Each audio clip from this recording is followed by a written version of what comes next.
যেখানে ধূসর মরুর মতো প্রতিকূল পরিবেশে কোনো গাছ বেঁচে থাকাই কঠিন, সেখানে জর্ডানের রুক্ষ এবং শুষ্ক মরুভূমির বুকে প্রায় 1500 বছর ধরে নিঃসঙ্গভাবে দাঁড়িয়ে আছে ঐতিহাসিক সাহাবি গাছ। ইংরেজিতে একে বলা হয় দ্য ব্লেসড ট্রি।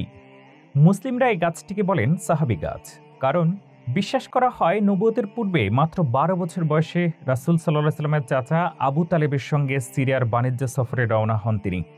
দীর্ঘ পথ পাড়ি দিয়ে তারা পৌঁছান বর্তমান জর্ডানের একটি মরুভূমি এলাকায়। প্রচণ্ড গরমে ক্লান্ত হয়ে পড়লে রাসূল সাল্লাল্লাহু আলাইহি সাল্লাম এই গাছের নিচে বসে কিছু সময় বিশ্রাম নেন। ঠিক তখনই নিকটবর্তী এক খ্রিস্টান পাদ্রী, যার নাম ছিল বুহাইরা, সে শিশুর চেহারা এবং আচার আচরণ দেখে অবাক হয়ে যান।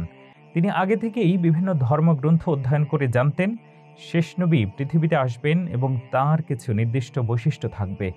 তিনি মুহাম্মদ সাল্লাল্লাহু আলাইহি সাল্লামের মধ্যে সেই বৈশিষ্ট্যগুলো স্পষ্ট দেখতে পান এবং চাচা আবু তালেবকে সতর্ক করেন, এই শিশুকে সিরিয়ায় নিয়ে গেলে রোমানরা ক্ষতি করতে পারে। সেই মুহূর্তটির স্মৃতিবহ এই গাছকেই পরবর্তী সময়ে সাহাবী গাছ নামে ডাকা শুরু হয়। এই গাছের অবস্থান এমন একটি অঞ্চলে যেখানে চারপাশ জুড়ে কেবল ধূসর বালি, খোলা আকাশ আর ঝলসে দেওয়া রোদ। এই বিরান মরুভূমিতে কয়েকশো কিলোমিটার এলাকা জুড়ে আর কোনো গাছ দেখা যায় না। পানির কোনো উৎস নেই, নেই কোনো ছায়া বা পুষ্টিকর মাটি।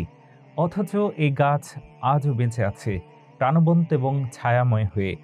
গাছটির প্রজাতি হলো একটি প্রাচীন এথেল ট্রি বা তামারেক্স, যা স্বাভাবিকভাবে খুব প্রতিকূল পরিবেশেও বেঁচে থাকতে পারে।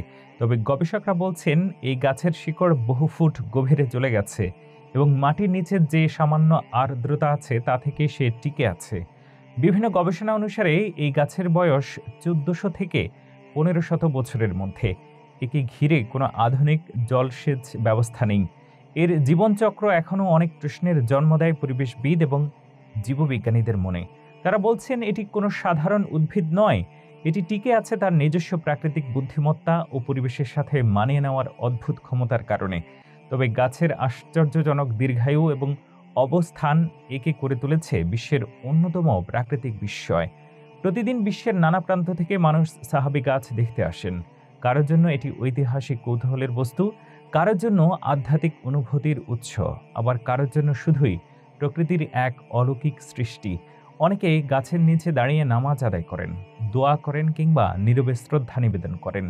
জর্ডান সরকার এই গাছকে একটি জাতীয় ঐতিহ্য হিসেবে ঘোষণা করেছে।